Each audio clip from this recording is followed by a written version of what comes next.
Sabah everybody and welcome back to the channel. Today we're going to talk about the Matebook 13. This is definitely one of my favorite things that I had an opportunity to check out at CES 2019, and we finally have the review unit here, so we're going to do a quick unboxing comparing it to the Matebook X Pro just as far as form factor and functionality, but other than that, really just checking out the continuation of the Matebook line from Huawei. This is TK and this is the Matebook 13. Let's check it out.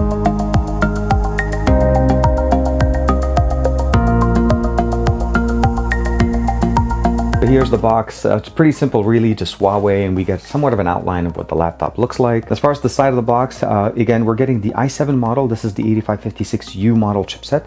We do have discrete graphics. There is two different variants of the 13. We have 8 gigs of RAM as opposed to the 16 that we have on the Matebook X Pro, but we do have the 512 SSD, which is similar to the way we've had it before. Here's what we have in the box. We have the laptop inside of its own plastic bag. We have a USB-C to USB-C cable that's going to be used to charge our device using this brick. And one of the things that they did mention to us during the announcement about this is that this is actually going to have a fast charging capability, meaning the ability of actually having almost up to 2 hours worth of productivity and about 15 minutes worth of charge time.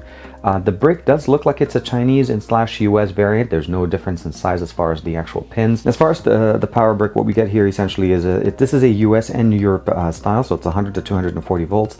50 to 60 hertz, as well as 1.8 amps at 5 volts at 2 amps, 9 volts at 2 amps, and 12 volts at 2 amps, as well as 15 volts at 3 amps and 20 volts at 3.25 amps.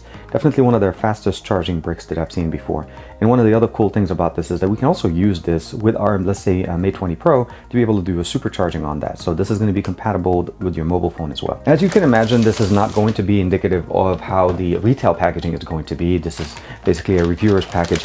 And the other thing, as I mentioned, is we seem to be missing the dock. One of the things they mentioned is that the retail packaging, when you purchase this directly, you should be able to expect a dock in the box, which essentially complements the fact that we have two USB-Cs and no USB-As on the Matebook 13, where the Matebook X Pro did have at least a full-size USB-A. But this is the Matebook X Pro. This is one of my favorite laptops as far as portability, productivity, and powerhouse that we have here, and of course, battery life.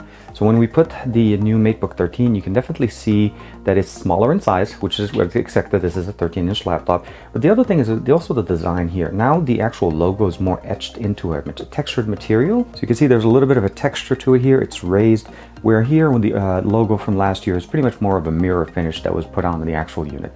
Now both look very nice, but again, I definitely like the engraved here. It just feels a little bit more premium. I went ahead and positioned them for you guys on top of each other. You could pretty much see how much wider it is and how much taller it is as far as the positioning of the hardware. The other thing you want to keep in mind is that there's been a replacement, or basically a moving of the speakers. So you'll see that once we open it up. But in the short answer, the speaker here on the actual unit for the Matebook 13 is at the bottom, where it used to be on the top. As you can see here, the difference in thickness is not that prominent actually. For the most part, they're very similar. The only difference obviously is here that the feet here are a little bit bigger to compensate for the heat dissipation. And we're looking on the left side or the right side of the laptop, if you're facing it, we have one full-size USB-A, where we have one full-size USB-C here. Of course, the thickness of the device is pretty much comparable to the actual unit. This is bigger, so it has a little bit of a thinner design, where this one is shorter and looks a little bit more boxy. Now flipping it over to the left side, if you're facing the laptop, on the Matebook X Pro, we have 2 USB-C ports and a 3.5mm headphone jack. On the Matebook 13, we have 1 USB-C, Thunderbolt, as well as power here. This is going to be our power charge connection. 1 microphone, as well as a 3.5mm headphone jack. Here's the Matebook X keyboard. As you can see, the speakers are on the side. This is the one I've been using. We have a pop-up camera that pops up on the keyboard right here in the middle. So that was one of the design choices that they went with this laptop. And some people liked it and some people didn't. Now comparing that to the Matebook 13, right there, we'll take the plastic away.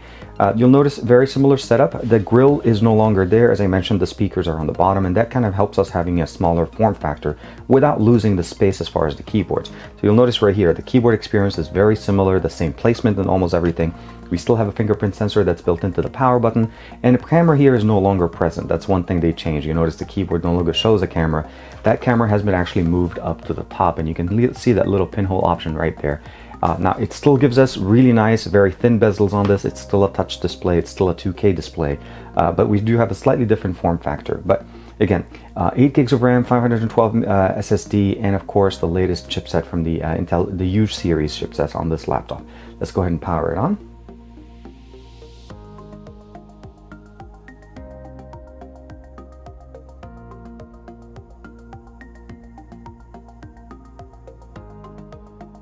This was actually boot up from shut off, so from off to on, even when I pressed the button with the fingerprint sensor I've configured, it was able to not only recognize it, but also log me in directly into my Windows. So very nice, very cool. Just kind of a quick comparison between the two. You could see the configuration on the keyboard is very similar. The mouse pad is the same size.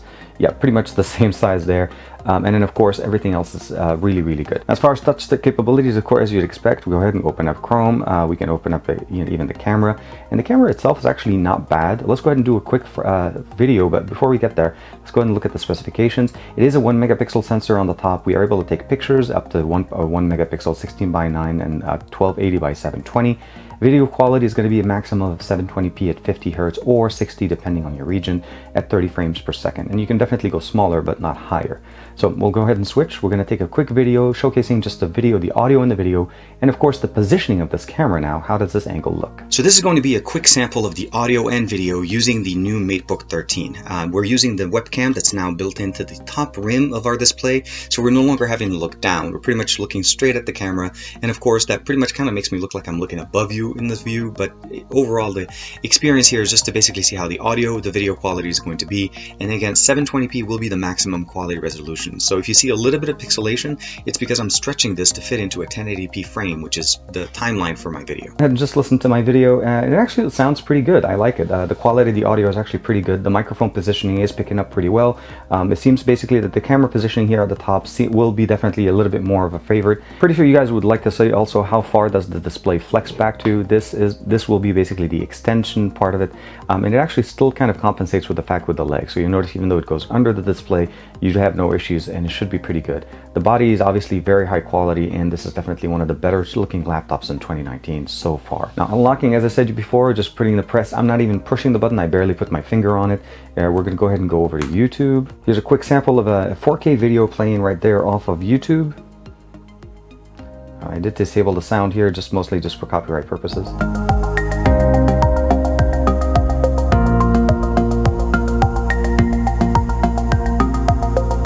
So for a quick audio sample, I'm going to go ahead and play a song to NCS. This is called Falling For You. And again, the speakers are based on the bottom, but because of the raised chassis, the sound should actually emanate down and resonate outwards. It's been a roller coaster, but you stayed, and now I'm taking over for the day, 'cause I can be what you wanna be, and I can feel but you love me. Take me to a place I'm calling for, open up the doors I'm knocking on. Sounds pretty good. Overall, as far as the actual experience here, it's very similar to the Matebook X Pro. One of the really nice things that they have here is under the power management, you're able to throttle between the performance and battery savings, and of course you can go in there and tweak it. There isn't really much other than just Windows installed in here. I haven't installed anything other than Chrome just as a browser. So if we look at the applications, we have Google Chrome, 3D Viewer, the camera application, of course, as we show, Candy Crush. These are some applications you can download. Chrome, as I mentioned, Groove Music, which I didn't even think still existed, the Microsoft News, Edge, as well as messaging, Solitaire, Microsoft Office, as I mentioned before, WordNote, all of the other application. Fantastic collage, so we can create some new content there. Video editor, Windows, so not much other than just standard Windows. If you're looking for a powerful laptop in a small form factor, I think the Matebook 13 will definitely answer the mail. It's continuing the heritage that we saw last year with the Matebook X Pro, a little bit smaller on the form factor, and they did a few aesthetic changes. Obviously, the camera is no longer in the keyboard, it moved up. We have the speakers that were on the top, now they're moved to the bottom, and we slightly have a little bit higher raised on the back there to be able to compensate for cooling as well as the speakers. The last thing that's a little bit more of a concern for me because of content creation is the maximum amount of RAM you're able to get here is 8 gigs of RAM. So that's a little bit concerning for content creation, specifically if you're trying to use it with Premiere or trying to basically render video. So I will definitely be testing it out with Premiere as well as Power Director in my full review over on the XDA channel. And hopefully this was kind of a good experience, and you can let me know in the comments below what do you guys think, and those obviously will help me focus a little bit more on the full review for this guy. Like and subscribe as usual. Thank you very much for the support, and I'll see you guys in the next video.